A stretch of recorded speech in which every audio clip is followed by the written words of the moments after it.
Penyidik Polrestabes Makassar sejauh ini telah memeriksa 9 orang saksi atas kasus siswa SMP yang jatuh dari lantai 8 gedung sekolahnya di Jalan Kajaola Lido, Kota Makassar. Selain saksi, polisi juga telah memeriksa hasil rekaman kamera pemantau atau CCTV sekolah tersebut.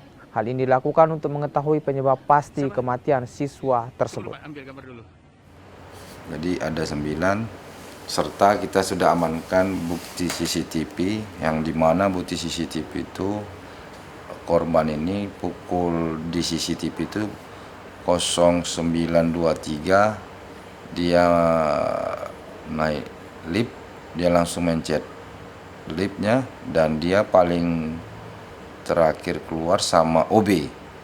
Ada sistemnya sama yang mengantar galon aqua di lantai 8. Nah, dengan waktu rentan 17 menit kemudian 09.40 saksi yang tukang kebun melihat sudah ada di lapangan